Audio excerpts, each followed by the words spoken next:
السلام علیکم ورحمۃ اللہ وبرکاتہ۔ الحمدللہ وکفى والسلام علی عباد الذین اصطفى، اما بعد فاعوذ باللہ من الشیطان الرجیم، بسم اللہ الرحمن الرحیم۔ جی الحمدللہ ثم الحمدللہ۔ ہمارے آج کا تفسیر کا جو سبق ہے اس کے حوالے سے ہم تفسیر کے سبق میں ہم آج آپ کو انشاءاللہ بتائیں گے عدت کے بعض احکام۔ اسی طرح شہید کی بیوی عدت گزارنے کے بعد آگے نکاح کر سکتی ہے، اور وہ عدت یہ ہے کہ اگر پود ہونے والی آدمی کی بیوی حاملہ ہے تو اس کی عدت ہے وضع حمل۔ جب بچہ پیدا ہوگا اس کے بعد عدت ختم ہو جائے گی، اور اگر حاملہ نہیں ہے تو پھر اس کو 4 مہینے 10 دن گزارنے پڑیں گے۔ اس عدت کے زمانے میں عورت اپنے گھر سے نہیں نکل سکتی، اور اگر مجبوری ہے تو دن کو جا سکتی، وہ ضرورت پوری کر کے واپس آ جائے، رات کسی جگہ نہیں رہ سکتی۔ دیکھو قصبات کی جو عورتیں ہیں، عدت تو انہوں نے بھی گزارنی ہے، اور انہوں نے اپنی جانوروں کو پانی بھی پلانا ہے، کھیتوں سے ساگ وغیرہ بھی توڑنا ہے، گوبر بھی پھینکنا ہے۔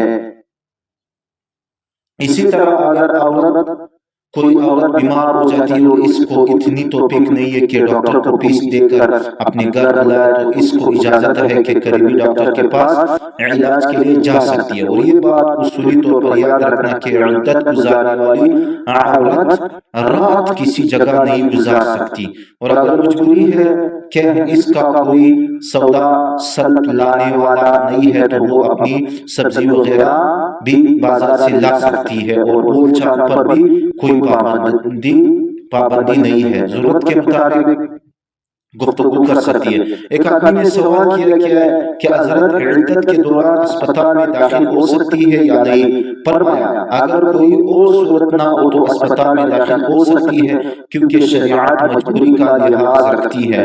تو بات یہ ہو رہی تھی کہ شہید کی بیوی کا عدت کے بعد نکاح بھی جائز ہے، اور یہ سارے شرعی احکام ہے۔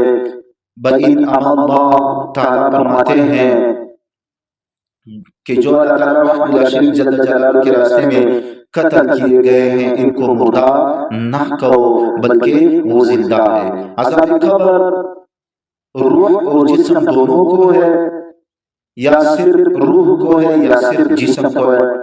مسئلہ یہی ہے، اور اس بات پر صحیح روایات متواتر موجود ہے، اور اہل سنت و جماعت کا اس بات پر اتفاق ہے کہ اس وقت انسان کو قبر میں دفن کیا جاتا ہے تو روح فی جسدہ، اس کی روح کو اس کے جسم میں لوٹایا جاتا ہے، اور ظاہری بات ہے کہ جب روح کو جسم میں لوٹایا جائے گا تو وہ زندگی آ جائے گی۔ اسی زندگی کے بعد منکر و نکیر کے سوالات ہوں گے، جوابات ہوں گے۔ اس کے بعد اگر نیک ہے تو قبر میں راحت بھی ہوگی، اور اگر بد ہے تو عذاب بھی ہوگا، اور اگر جسم میں روح نہیں ہے تو خالی جسم کو عذاب و ثواب کا کوئی معنی نہیں ہے۔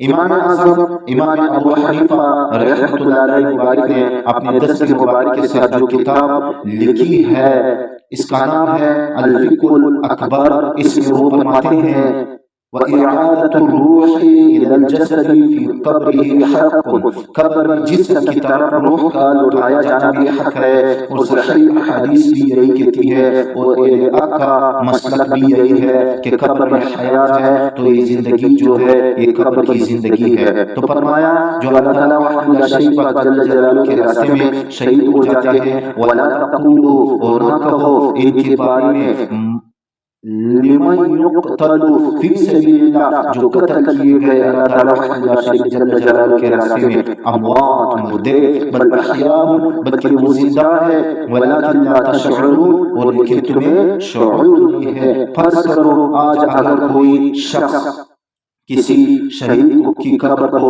اکھیڑے تو شہید نہ تو اس سے بات کرے گا، اور نہ اس میں کوئی حس حرکت ہوگی، اور کچھ بھی نظر نہیں آئے گا۔ وہ زندگی ہمارے شعور سے بالاتر ہے۔ سمجھ میں آیا؟ اس بات کو سمجھانے کے لیے علم کلام والے کہتے ہیں کہ جس مریض سکتا ایک بیماری ہوتی ہے، اس میں بظاہر نفس چلتی نظر نہیں آتی اور آدمی سانس لیتا بھی نظر نہیں آتا، لیکن ہوتا زندہ ہے۔ تو سمجھانے کے لیے کہا کمریض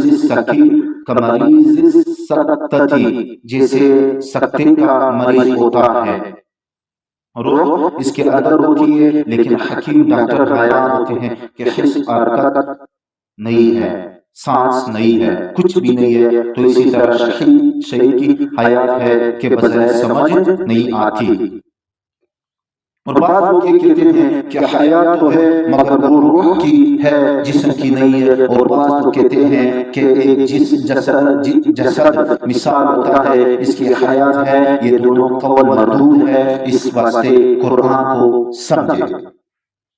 قرآن کہتا ہے وَلَا تَقُولُوا، اور نہ کہو تم لِمَنْ يُقْتَلُ فِي سَبِيلِ اللَّهِ، ان کے بارے میں جو قتل کیے جاتے ہیں اللہ تعالیٰ وحدہ لا شریک پاک جل جلالہ کے راستے میں، امواتوں تم مردے، بل احیاء بلکہ وہ زندہ ہے۔ تو قتل تو اس جسم کو کیا جاتا ہے، روح کو نہیں۔ اور قرآن کہتا ہے کہ جن کو قتل کیا جاتا ہے ان کو مردہ نہ کہو، پھر قتل جسد مثال نہیں ہوتا بلکہ یہی جو ہمارا جسم ہے۔ جسد مثالی کا مطلب کیا ہے؟ جسد مثالی کا مطلب و معنی سمجھے آپ اس طرح سمجھے کہ جس طرح تم خواب میں کسی کو دیکھتے ہو اور خواب میں کوئی تمہیں رشتہ دار یا بیگانہ ملتا ہے، وہ نہ تو اس کا جسم ہوتا ہے